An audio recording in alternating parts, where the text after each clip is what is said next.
సభ్యులు ఉంటే బాగుంటే చాలు. నా దేశం గురించి, నా రాష్ట్రం గురించి, నేను ఉండే ఊరు గురించి ఆలోచించట్లేదండి. ఎంతసేపు స్వార్థం, తన వ్యక్తి స్వార్థం కొంచెం కొంచెం పెరిగి పెరిగి అది దేశాన్ని కుంగదీస్తుందని. అది ఎన్ని వ్యవస్థలు, రాజకీయ వ్యవస్థలు కానీ ప్రతి ఒక్క వ్యవస్థలో అన్నిట్లో కారణం నిర్లక్ష్యం అండి. ప్రతి ఒక్కరు నిర్లక్ష్యంగా పెద్దదిగా పేర్కొని అది దేశాన్ని ఎంత అనగలుగుతుందో మీరు సమాజంలో పస్తు చూస్తూనే ఉన్నారు. ఒక్కరు నిజాయితీగా పోరాడాలనుకుంటే వారానికి ఒక్కరు రావట్లేదు. వస్తే ఏమవుతుందో, నాకేమైనా ఆర్థిక సహాయం ఉంటుందో, పోలీసులకు భయపడతారు. సమాజంలో జరిగే ప్రతి విషయాన్ని ధైర్యంగా ఎదిరించి అడగలేం. సపోజ్ అండి, మండల ఆఫీస్కి వెళ్తామండి, ఫామ్ ఇస్తాము, ఇన్కమ్ సర్టిఫికేట్ కావాలని. అతను దాని గురించి ఎంక్వైరీ చేస్తాడు. ఎంక్వైరీ క్లియర్ గా చేస్తాడా లేదా మనకు అనుకో. మనకు సర్టిఫికేట్ కావాలంటే అతనికి 50 రూపాయలు ఇస్తాము, అతను ఎంక్వైరీ చేయడు.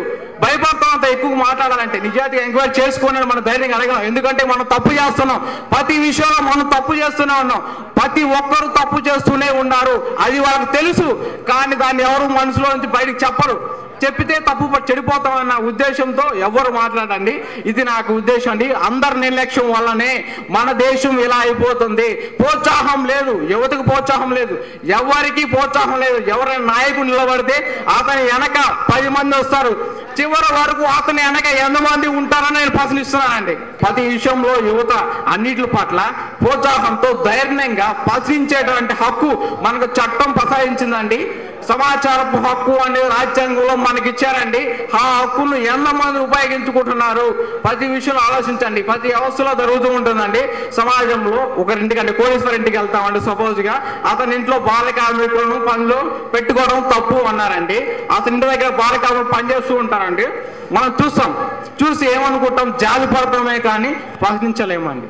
అది నేను అడిగాను. ప్రజలు నిర్లక్ష్యం ఉందండి. ప్రశ్నించే గుణం ప్రతి ఒక్కరిలో పెరగాలనేది నా ఉద్దేశం అండి. సమాజంలో రాజకీయాల్లో అవినీతి ఈ విధంగా పెరిగిపోతుంది, దీని మీద మనం స్పందించడం లేదు, మన బాధ్యత అంటాడు. ఆయన ఏదైనా క్వశ్చన్ అడగాలనుకున్నా, కమెంట్ చేయాలనుకున్నా మైక్ తీసుకోండి. ఫౌండేషన్లు అయ్యి ఇవి ఎందుకు పెట్టారు? మన కోసమే కదా, యువతే కదా. వాళ్ళేమైనా వేరే వాళ్ళు యువతే, మనము యువతే. ప్రశ్నించారు అంటున్నాం. ప్రశ్నించి ఏం చేస్తున్నారు? వ్యవస్థ ఉందండి. ఆ వ్యవస్థ ఒక సంస్థ పైన మాట్లాడుతుంది. ఒక వ్యవస్థ సంస్థ పైన మాట్లాడుతుంది. దానికి సపోర్ట్ గా మీరు ఎంతమంది మాట్లాడినా చివరి వరకు ఎంతమంది దాంతో నడుస్తారు చెప్పండి. అది నేను ఆలోచిస్తున్నాను. ఎంతమంది నడుస్తారు? ఇక్కడ ఎవరైనా ధైర్యంగా ఒక్కరు ఇద్దరు తప్పు పట్టిస్తున్నారు కానీ ఈ సమస్య మా యువతది అని అందరూ చైతన్యంగా మాట్లాడడానికి ముందుకు వస్తే ఎంతమందికి బయటిస్తారండి? ఇవ్వలేరు. అలా రావట్లేదు కనుక ఒక్కరు ఇద్దరు భయపడుతున్నారు. ఇప్పుడు నన్ను ప్రశ్నించడానికి మీరు ఒక్కరు ధైర్యంగా లేచారు, నాకు నచ్చింది. ఎవరైనా లేచారా? ఇంతమందిలో ఒక్కరు లేచారు. అనేది నేను పంపిస్తున్నాను. అందరూ లేచినాను, పంపించండి. భయపడి సమాధానం చెప్పలేక వెళ్ళిపోవాలి. సమాధానం చెప్పలేక మన కష్టాలను అనుసరించి ఉద్యోగంలో అవినీతిలో అన్ని పాల్గొసి మన దేశం కూడా అభివృద్ధి చెందుతున్న దేశం చెందేసింది. అమెరికా గొప్ప కాదు, ఇండియా గొప్పది. నడవట్లేదు అంటున్నారు కదా. ఎవరో ఒకరు ఎందుకు రావాలి? వాళ్ళకు వాళ్ళే రావాలి. అప్పుడే కదా ఏదైనా ముందుకు సాగాలనుకుంటుంది. Very good, very good, excellent. మనం ఎందుకు ఇలా ఉన్నాం గురించి ఒకరు ప్రశ్నించాల్సిన అవసరం ఏంటి? మనలో లోపం ఉండబట్టే కదా అందరూ యువత అని అంటున్నారు. యువత ఎందుకు చేయలేం? అందరూ రాజకీయ నాయకులు వీళ్ళు వాళ్ళు చేయలేము అని అంటున్నారు. ఎందుకు అనాలి? మనం ఒకరికి హెల్ప్ చేయాలి అనే ఒక ఉద్దేశం మనలో ఉంటేనే కదా. అంటే మనమే లేదు, ఎవరో చెయ్యాలి అని ఆలోచించకుండా మనం ఒక 10 మంది ఐక్యమత్యంగా కలిసి కట్టుగా ఉంటూ ఒక వెరీ గుడ్, వెరీ గుడ్. చాలా బాగా సజెషన్స్ ఇస్తుంది. ఏ విధంగా మీరు అందరు యూనిటీ కాదు, ఒక 10 మంది చిన్న యూనిట్స్ గా ఫామ్ చేసుకొని, గ్రూప్స్ ఫామ్ చేసుకొని ఈ ఇష్యూస్ మీద బయటికి వెళ్ళి ఫైట్ చేయాలంటుంది. మొన్న ఒక టీవీ షోలో అడిగారు, ఆయన సినిమా యాక్టర్ మాట్లాడుతూ ఆయన అడిగితే ఈ అవినీతి గురించి, బయట ఏదైనా చిన్న సినిమాలో గొడవ జరిగితే యూత్ అంతా వీధుల్లోకి వచ్చేస్తారు. ఒక క్రికెట్ మ్యాచ్ లో ఫెయిల్ అయినా వచ్చేసి పిచ్చులు దవ్వేస్తారు. దేశంలో 1000 కోట్లు 1,00,000 కోట్లు ఇందాకన్నా తేజస్వి అన్నట్లు స్విస్ బ్యాంకుల్లో పడేసుకున్నా కూడా వాళ్ళేమో ధైర్యంగా వీధుల్లో తిరుగుతుంటే యువత మాత్రం చూస్తూ ఉన్నారు. దీని మీద ఎప్పుడు ఏ విధంగా ఉద్యమిస్తారు అంటే దానికి జవాబు ఈ అమ్మాయి ఇప్పుడు చెప్పింది. ఎవరు వస్తారు ఏం చేస్తారు ఆ విధంగా కాదు. 10 మంది చిన్న యూనిట్స్ ఫామ్ చేసుకొని, రాజకీయం అంటే రేపే ప్రధానమంత్రి కావడం కావద్దు, ఈ రోజే ఎమ్మెల్యే సర్పంచ్ పోటీ చేయడం కాదు. చిన్న యూనిట్స్ ఫామ్ చేసుకోవడం, ఓట్ రిజిస్టర్ చేసుకోవడం, రాజకీయంగా ఒక నాలెడ్జ్ ఉండడం, అవగాహన ఉండడం, దానికి స్పందించడం, అది బిగినింగ్. ఆ బిగినింగ్ నుంచి ఏ విధంగా ముందుకెళ్లాలని స్టార్ట్ చేసి చెప్పింది లావణ్య. చెప్పమ్మా, చాలా చక్కగా చెప్తున్నావు.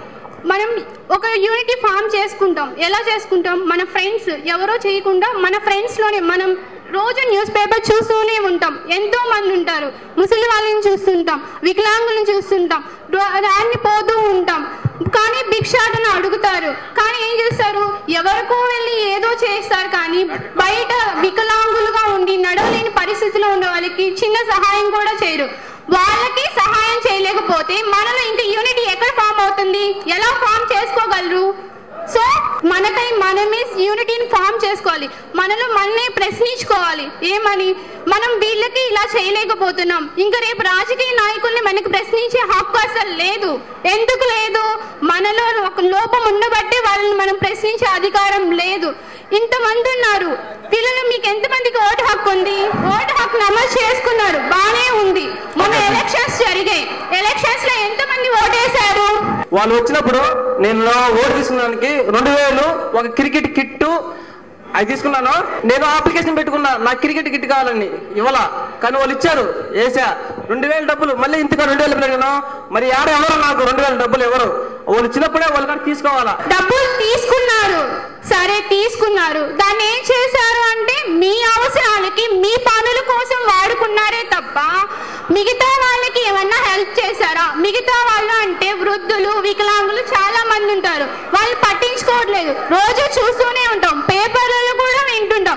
బస్ స్టాండ్ లో ఇంతమంది ఉన్నారు, అక్కడ ఇంతమంది ఉన్నారు, వీళ్ళు ఇలా ఉంటున్నారని. బట్ వాళ్ళకి ఏమన్నా హెల్ప్ చేశామా అంటే లేదు. ఎందుకు లేదు? మన స్వార్థం